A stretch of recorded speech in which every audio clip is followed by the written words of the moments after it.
Hello, everyone. You're listening to the Paradigm Shifts podcast with your host, Keisha Kruger. I'm an organization development practitioner and executive coach, working with leaders to create positive changes in the workplace using behavioral science. My personal mission? Share science-based tools and leadership insights from the field that you can use in the workplace and beyond.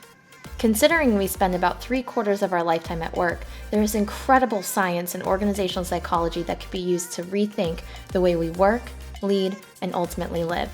Join me as I speak with thought leaders and business leaders in practice, unpacking light bulb moments for paradigm shifts. Hello, everyone. On this week's episode, I had such a pleasure of speaking with Rheem, the CEO of E3 Solutions, an employee engagement tech company that allows organizations to build engaged, high-performance cultures. Now, what's so cool about this episode is that you can hear the big-time nerd coming out in both of us. When Don and I connected for the first time, we realized very quickly that we had such an alignment on our vision and our mission and the impact that we want to make here on this planet. And I'm so excited for you to learn more. Rheem focuses on using neuroscience and behavioral science-backed research to consult with leaders in the public, private, and nonprofit spaces. He is a former science advisor to Congress and the Secretary of Health and Human Services. And he shares a grounded and empirically validated methodology to get employees more engaged and better positioned for success, targeted at the bottom line. He is a leading speaker and author and lectures on employee engagement throughout North America and Europe, helping thousands of CEOs understand the key drivers of exceptional workplace behavior. His Forbes book publication, Thrive by Design, The Neuroscience That Drives High-Performance Cultures, lays out the neurological underpinnings of human behavior that distinguish Don's company from conventional leadership consulting. As a 2-time featured TEDx speaker, Don presented some of his most popular content in Can Work Save Our Relationships at TEDx BYU and How to Stay Ahead of the Future of Work at TEDx Warrenton. I am so excited for you to tune into this episode. Feel free to visit the show notes for more information about Don, his services, and how to be in touch. Hi, Don. How are you? Hi, doing really well. I hope you are too. Very well, and I am so excited to have you here today to talk about engagement and neuroscience. Well, I hope you get a bigger audience than just us for this, because it is kind of a narrow and special topic, but I'm certainly excited about it. It is, but such an important one, and you're doing such important work, and I can't wait for everyone else to hear about it. So I want to start here. In your book, Thrive by Design, you share a study by the Gallup organization that estimated about 70% of the factors that influence employee engagement are owned by managers. Uh-huh. So from your perspective, why is it that it's the manager's responsibility to create conditions where people look forward to coming to work? Yeah, so there's so much talk in the popular leadership literature about the role of culture. You know, people say culture is king, culture trumps strategy, and just a lot of focus on that big notion of culture. But actually, the culture writ large across the whole organization doesn't have that much of an impact on daily behavior. But here's how I describe culture to our clients. You do have a culture writ large across the whole organization, determined in large part by legacy issues with the leaders or the brand, public perceptions of the brand. But then in every location or department, you have a subculture that's largely determined by the person that has the most control over that entity. But then, and this is the most important part of culture, there are microcultures under every manager. And it's that microculture that has the largest, most significant impact on employees' daily behavior. Now, I want to finish that thought. Am I saying that the larger culture is irrelevant? No. But the most important part of that larger notion of culture across the organization is in how it influences manager behavior, not employee behavior, although that's important. But how does it help managers understand how they are supposed to perform their jobs as leaders within the organization? And there's not just the Gallup study, but for example, in exit interviews, there was one study that showed that 85% of employees who voluntarily terminated stated as one of the primary reasons they quit was their relationship with their immediate manager or supervisor. There's an old saying that employees join companies, they quit managers, and it's absolutely true. So managers then have a responsibility to create the conditions that people look forward to. Yeah. And this is the hard part. They haven't been taught how to do it. Mm. They got the managerial title and raise in their salary, but they didn't get any new portfolio of skills. And this is one of the most challenging things in organizations is you elevate people from what they were typically very competent at doing, and you put them in a position of incompetence because now their primary job is leading adults, not doing what they used to do. So I'm Uh, not blaming managers here per se, but they do have to take more responsibility for increasing their own skill set. They can't wait around for the senior leaders at the top to help them do it. They need to take the initiative to make that shift from being a manager to a leader. yeah, that's such an important initiative to take and a shift to Yeah. go from managing your own individual contributor work to then being responsible for managing a team and helping a team reach their goals. Yes. So, what, in your opinion, helps managers take that accountability shift, or where in what's missing in an organization or could be put forth in an organization to help managers shift to that accountability culture? Yeah. So, we offer clients a master class in engagement and retention for their managers. So that's one of the things we do for our clients. We don't just measure engagement across the whole organization.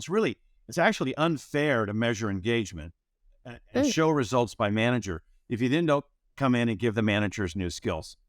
uh, Um, if managers don't have a leadership structure that provides that kind of training, they're going to have to really do it on their own. And tens of thousands do. They go out and they buy these leadership books that are out there, which are probably personally inspiring. But there are more than 1,000 books in print today on leadership.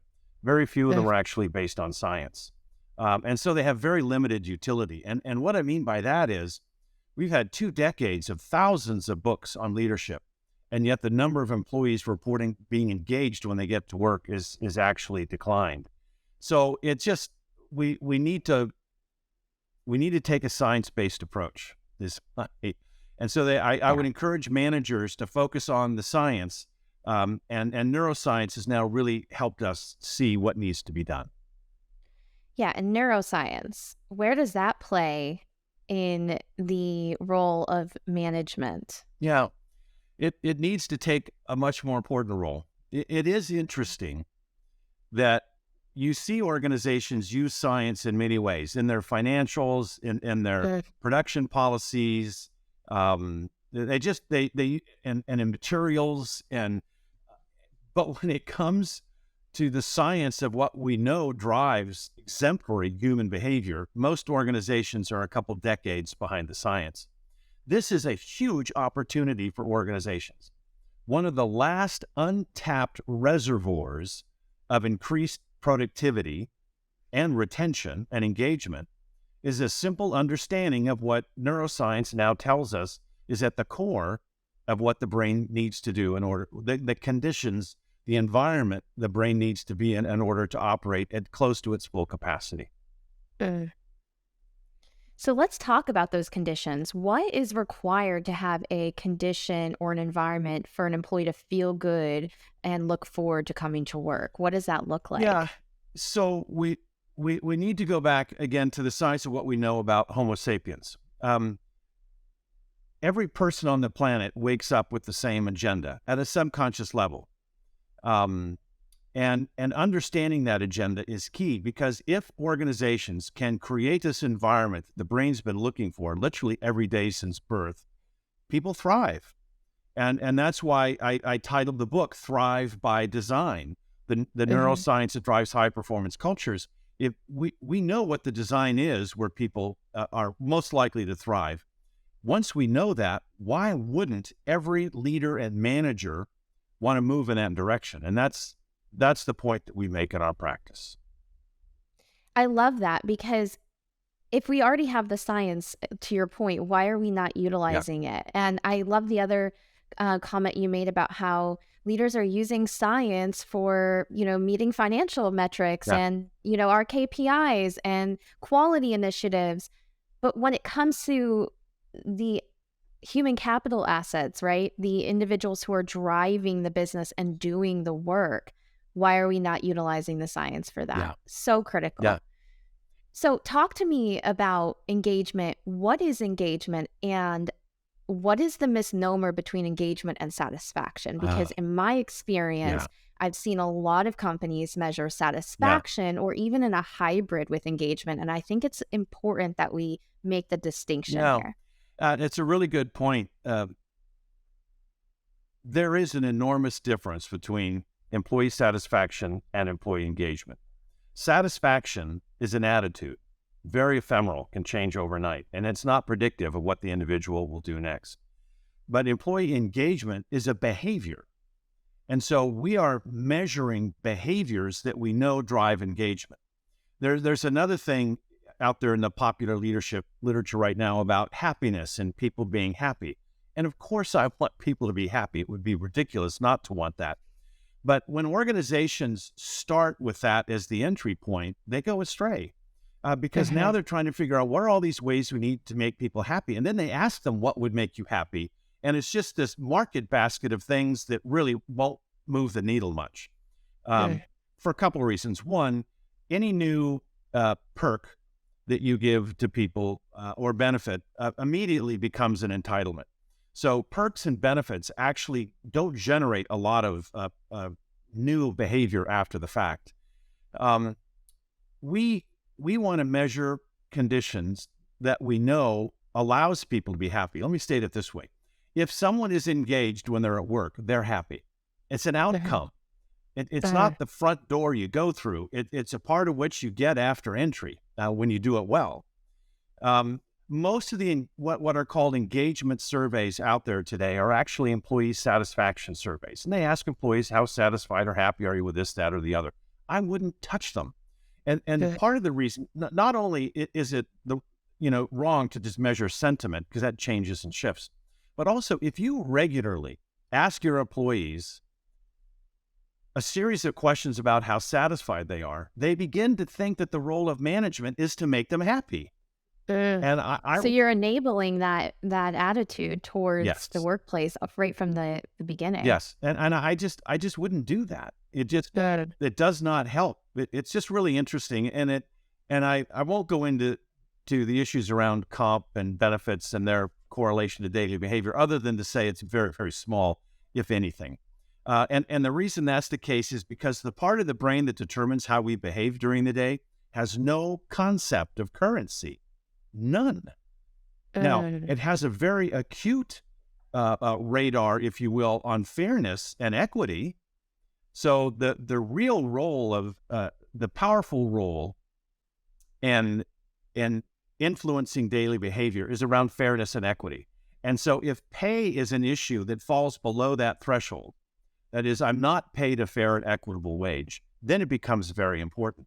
But I think most managers out there, if it's a manager listening to this call, I would pose this question to you.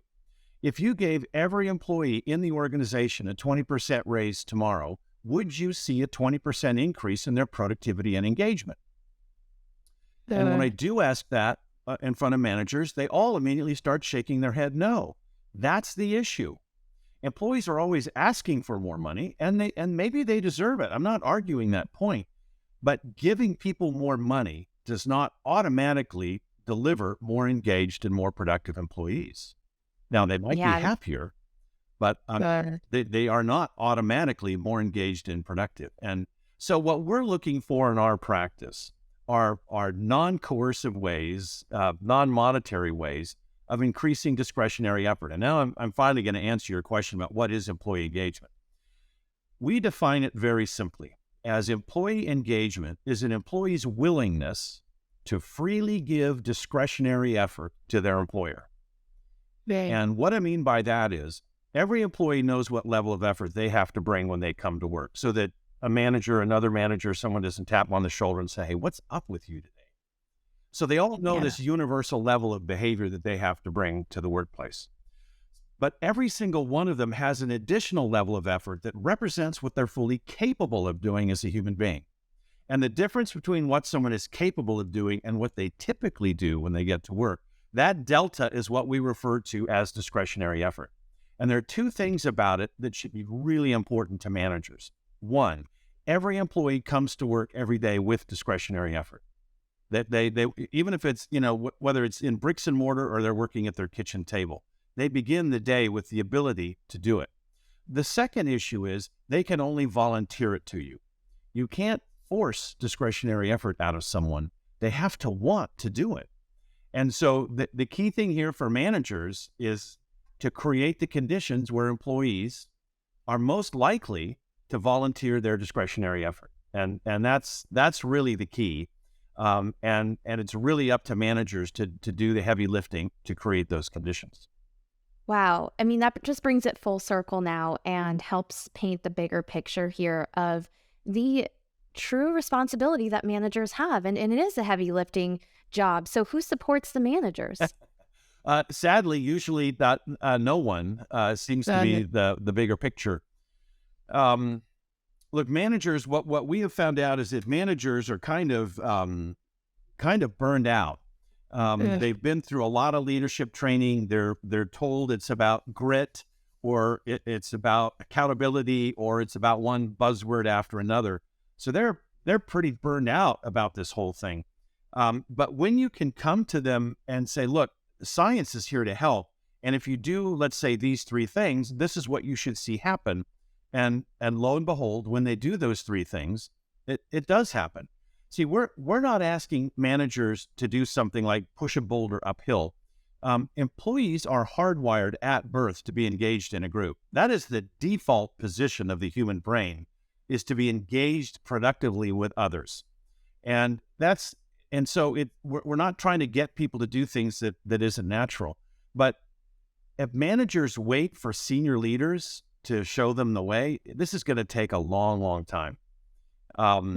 Because at least what we find among our clients, it's not that, well, so many leaders were created in the pre-pandemic management style, and management theory, I have to tell you, it's just really bereft of what some of these right things to do are, and it's a shame. Look. Management theory was created by old privileged white men like me. And what did we try to keep out of the workplace for a couple hundred years? Emotion. That's inappropriate. It doesn't belong in the workplace. You can do that at home on your own time, but no emotion in the workplace. So Don, are you saying we need to bring emotion into the workplace? Oh my gosh. This is the ultimate irony. Emotion, it turns out to be the key pivotal point on whether or not you can create a high-performance culture where people are engaged.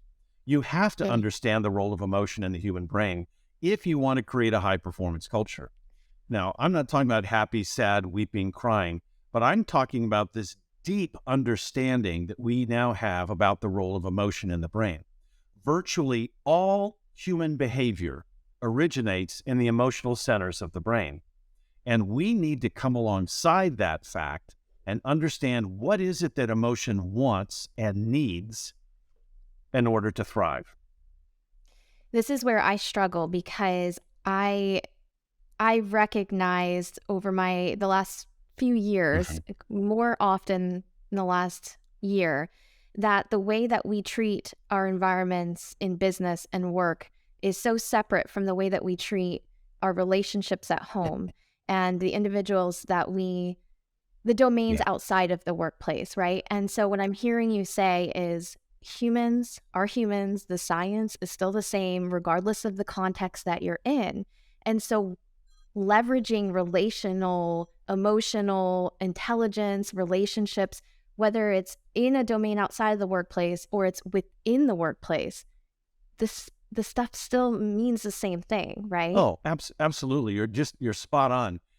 Human beings are relational creatures at birth. We're actually herd animals, hardwired to be in a group, which is a really good thing for business, by the way. But we're relational creatures, and when we are amidst what clinicians would call safe and secure attachments, what you and I might call in a casual conversation trusted colleagues. Social neuroscientists refer to them as reliable social resources, which is what other people would be to us. but the brain is starving for reliable social resources or safe and secure connections. This was the topic of my first TED Talk. And and to say that these relationships aren't important in the workplace is just delusional. The brain only has one limbic system, which is where this emotional processing takes place. And the limbic system in the human brain has no idea if it's at work or at home. It's just incapable, really, of making that distinction. Now, it does know, and it's acutely aware and sensitive to whether or not it feels safe. And when it feels safe, the brain can perform at close to its full capacity. When it doesn't feel safe, it literally steals metabolic capacity from other regions of the brain, including our prefrontal cortex, which makes us less capable to accomplish tasks. It's so interesting and fascinating to me because if, let's say, for example, someone is out there dating and they're trying to build relationships and find someone that they can, be compatible with, whether it's a romantic or even a friendship relationship, a lack of emotional availability would be a reason why you wouldn't partner or couple with that person, right? And so when you think about the experiences you have with the relationships and individuals within the workplace, if there's a lack of emotional availability and presence there, you're likely not going to, you're going to shut it down, right? Or you're going to feel a cognitive dissonance between who you are and that resonance and coherence with the other individual and that team. And so you wouldn't like to belong or feel like you're included in that environment, and you likely would see yourself out, right? Just like if you were in a relationship or trying to date, you would see yourself out if that wasn't available to you. So it's so interesting. The dynamics are so parallel, but for some reason, as you've mentioned, kind of the evolution of the workplace over time, we've shut out the importance of the human brain and the needs that we have. Yeah, in economists, I think this is a horrible phrase, but economists early on started referring to people as human capital. And when you look at the early economics literature, the employees were literally viewed as parts in a process. They're like a machine part. And if the part didn't work, you just threw it out and got another one. And that's really the basis of which modern industry was developed since in the 250 years since the Industrial Revolution. And you could treat people that way under one condition. There had to be an abundance of labor. There had to be lots of people. And so back in those days, if a company, look, and I come from a manufacturing industrial family. Some people listening might have Rheem water heaters or Rheem heaters or air conditioners. My grandfather was the founder of Rheem. And I have all these pictures of the hiring office at Rheem plants around the world. And there were always a long line of people hoping to get a job.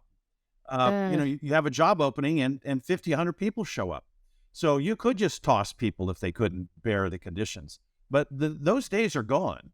We're going to be living amidst a tight labor market, probably in perpetuity, in large part because the U.S. population is leveling out. 2021, the U.S. population only grew by 0.1%, the slowest increase in our population since the country was founded. And it's going to flatten. And it's not going to take too long. In another 15 years or so, maybe 20 at the most, the only increase in our population in the United States will be from immigrants. So in this context of tightening labor, we can't treat people the way we did before. And here's the rub for managers, and this is where it really gets challenging, I think, for them. For the first time in the history of business, managers now have to learn how to create the conditions where employees look forward to coming to work. And if managers can't learn that skill, it's going to be harder and harder for them to hold on to people. And eventually, leadership, senior leadership, is going to see those managers as liabilities. Now, hopefully, they will train them. But many organizations don't pause to do that because that training isn't a line item in the budget and they don't think they can afford it. They'd rather just try to plug in a new manager, that same old style of discover, kick to the curb, that's which doesn't seem to be working, and see if you can plug in a new part. That process, the companies that still do it that old way are going to find it very, very difficult to find high quality talent and to stay competitive. There's a thread that I've heard through a couple of our discussions here is that even when it comes to like the employee showing up and putting in discretionary effort freely and the managers taking the initiative to create that condition, it's willingness. It's willingness on both Yeah. parties. Both sides have to have that Yeah. willingness to show up and put in the effort on their behalf to make it a better environment to for from both sides, right? Well, then it goes back to what you were saying about emotional availability, whether it's in a relationship, friendship, intimate relationship. But managers have to be emotionally available. That is what we refer to as emotional Velcro. There has to be emotional Velcro between the employees and the company, and hopefully their immediate leader and other leaders up the food chain as well. But managers have to be emotionally available. What does that mean? They need to be vulnerable. They need not to think like or act like they have all the answers all the time. They need to ask for help. They need to ask for advice. They need to be more collaborative and inclusive in the way they make decisions. And they certainly need to be emotionally available to say, wow, I'm really proud of what you did. I really feel good about what we accomplished here.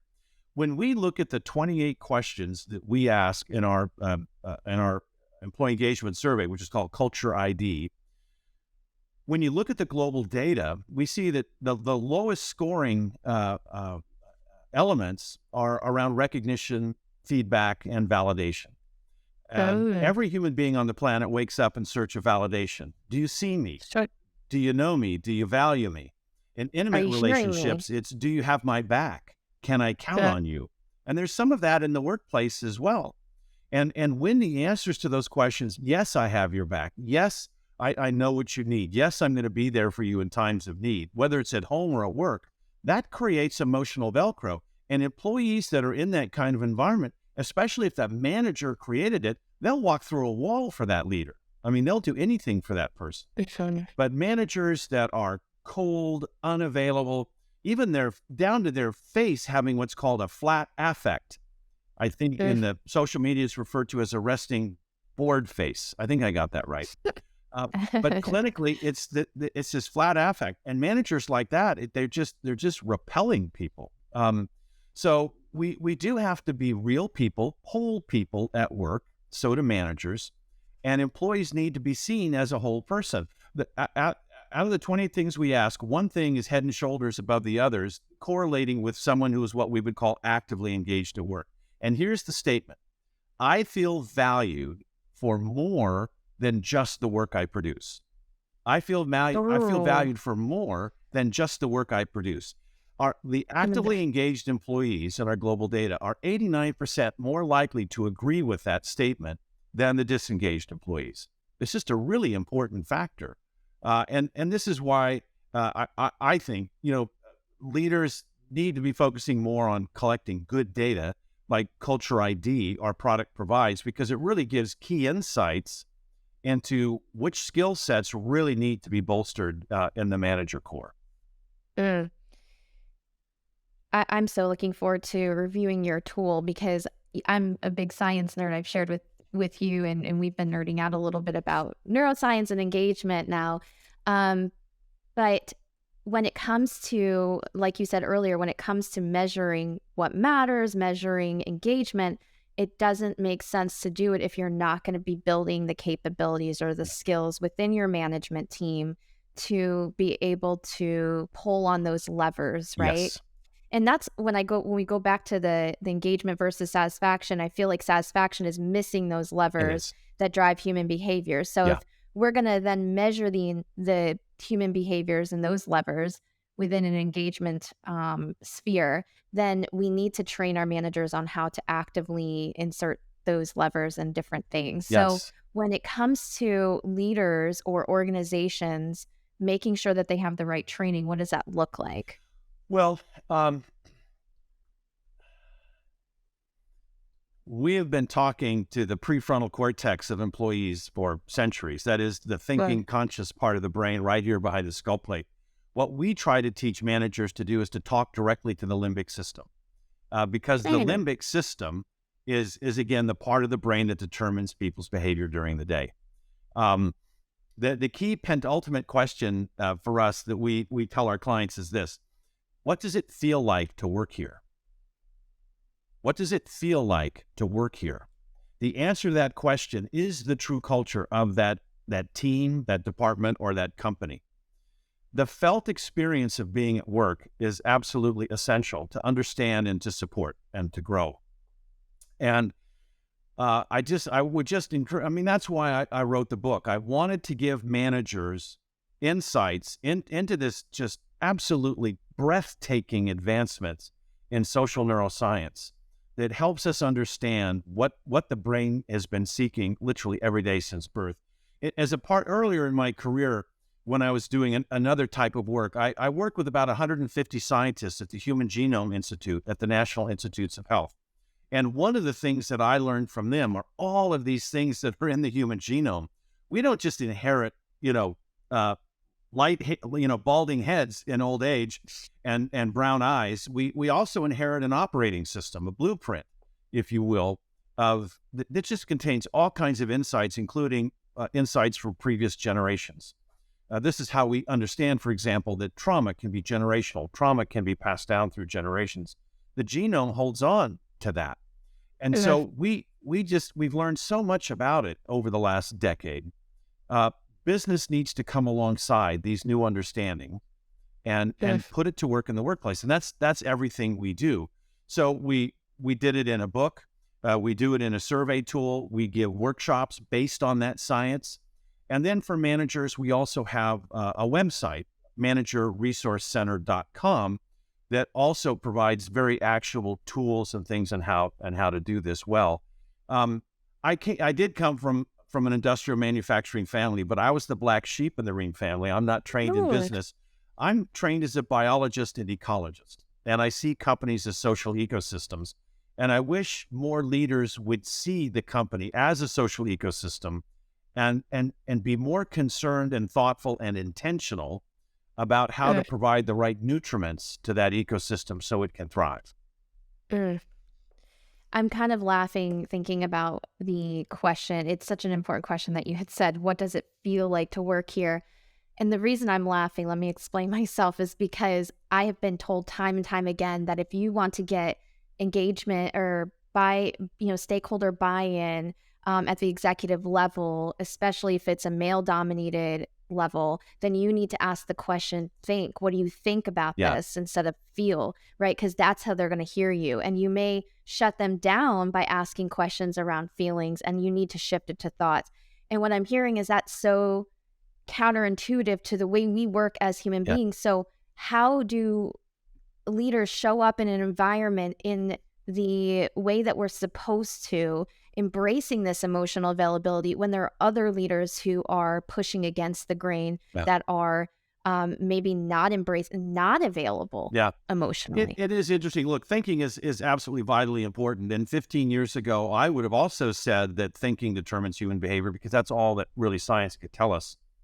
What we now know, the world's leading researcher on the role of emotion in the brain says it this way: the prefrontal cortex is the servant to the limbic system. So thinking is important, but we used to think that thinking came first and then feelings resulted from it. Now that whole paradigm's been shifted, which has been rough for a lot of fields of psychotherapy. But we now know that virtually all thinking is driven by the role of emotion. And the limbic system has what's called control precedence in the brain. But yes, leaders need, this is just a tough question. What does it feel like to work here? But it's really important because, let me state it this way. With labor tightening, and it's going to continue to do so, at least over the next 2 decades until AI actually works. With labor tightening, which means salaries and benefits are all going to start to get within a narrow range, as companies have to go there in order to keep their people. At the end of the day, one of the last differentiators between one employer and another is going to be the felt experience of working there. And so you've seen the numbers. More than 4 million Americans have been quitting their jobs every month since April of 2021. Virtually a third of the American workforce has quit over the last 18 months. But what's interesting, one of the interesting things about that data is that about 40% of those employees are already looking for new work. this isn't about just working somewhere else. It's about working in a place that feels right. And from a from a brain-based perspective, I would say that feels safe. Mm. So we help clients create what we refer to as a safe haven environment, not a coddling zone, but a place where the limbic system feels safe, because when it does, the brain is then enabled to perform at its highest levels. And this means doing two key things to create a safe haven environment. For example, just to make this very practical, consistency and predictability trump Mm. almost everything, including positivity, as creating an environment that feels safe for the brain. The brain is constantly trying to figure out the future and map your future. It's a little bit like what's next. And if the limbic system knows what's coming next, it feels safe. And if it doesn't know, it doesn't feel safe, and it hijacks resources to deal with that felt sense of risk or danger. So we want managers to be consistent and predictable in how they show up, in their demeanor. Mm. Another example of doing that would be to have a Monday morning huddle to talk about what's going to happen that week. Another example of mapping out what's next would be to sit down with an employee and map out their career trajectory in the organization. Here's what's next for you in your career. So, I mean, Mm. these are some of the things that we teach managers in the master class to do. And it just talks directly to the limbic system. Another condition that is paramount is knowing, do you see me? Am I Good. valued? And this is where actions inside the organization, especially for managers around validation, recognition, and feedback, are so critically important. These aren't gratuitous social gestures. These are hardwired needs by the brain to be seen and valued. And I was just reviewing a company that I'll be debriefing them on their survey results this afternoon, and just looking at the data. And it's almost as if recognition is forbidden Mm. in the organization, because the employees are just starving for it. And it's just it. And the interesting thing for me is that these things are free to the organization to do. This isn't creating an engaged culture is not about spending a lot of money. It's about being intentional and focused. And organizations could do this if they just wanted to and set out to. In other words, we want to create environments where we have regulated nervous Yeah. systems, right? We're not going into work Right. just wondering and kind of having an uncertain future, uncertain present. I love the way that you frame it, that it's not, these are not luxury No. items. They are hardwired needs of the Yeah. human body. And so can we just get along with that Yeah. already and move Yeah. on? And it's interesting. We have organizations that have been with us now for over 9 years. Their employee engagement levels are now in the 90th percentiles, Mm. which is really hard to do because our scoring, I think, is the toughest in the industry. Uh, it works. Our average client increases engagement, and over their first 4 years, an average of 11% each year, engagement goes up. And the number Wow. of A players, what we call the actively engaged, increases by over 50%. It's just remarkable. And I'll tell you, it isn't us. It's the science. All Mm. we're doing is taking this empirically validated research, primarily from the social science, social neuroscience, and behavioral science, and making it actionable inside the workplace. Because you can't just talk theory if the people you're talking to can't then apply it systemically and in systems inside the organization. That's really key. A couple things I want to come back to. Um, so the first one is I already hear individuals in my head, like just thoughts that I can see bubbling up. When we have managers who are not willing to show up in this way, even after an organization is potentially creating the giving the ingredients that are Right. needed to create this culture. What do we do with those managers, right? When it comes to a culture of accountability, do we let them stay in those positions, or do we let them out of the organization? Because you said something about A players, and I feel that it's important to talk about the importance of accountability in the culture, and how if we do not create an environment where A players will stay, then we'll continue to have feed and reinforce B players, C or D Yeah. players. So one of the ways we deliver the engagement results from Culture ID is by manager. And so leaders will have a list of the managers whose teams are 100% engaged, and then there's almost always managers with teams that are 100% disengaged. The role is to go in and to support those managers, point out their strengths, point out their opportunities, and then give them, and now they have 28 variables where they know what they need to work on. Then you give them some time, like 6 months, and then you measure that team again to see if they've moved the needle. And most do, but some don't. Some don't think they need to. Some just don't want to, which is usually a fear-based response. And so you may have to go to really some executive coaching, like one-on-one, an executive coach works with this manager. But at the end of the day, if the manager is unwilling or incapable, it's either an issue of competency or capacity. Let me say it that way. If it's competency, they can train and they can do it differently. If it's capacity, no amount of training poured into that vessel is going to change the results. And so you do need to probably move them out of a leadership position.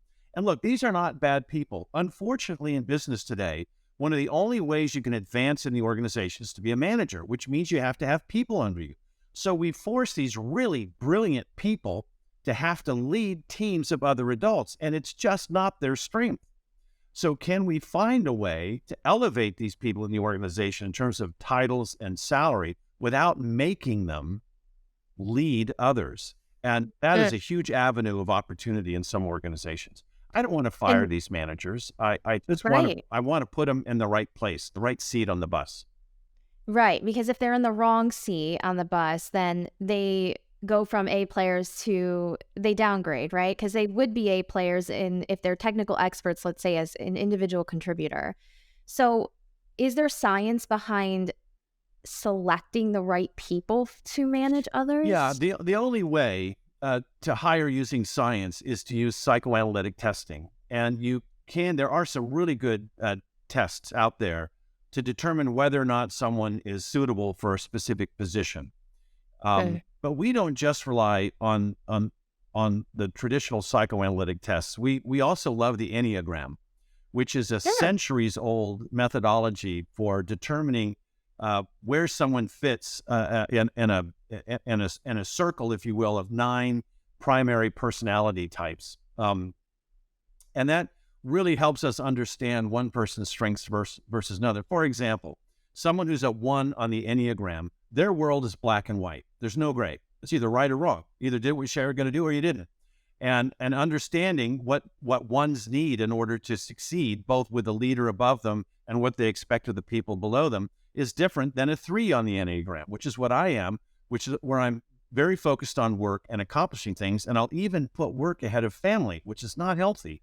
But it's reading about a 3 on the Enneagram helped me understand myself and how I work and interact with others in the company.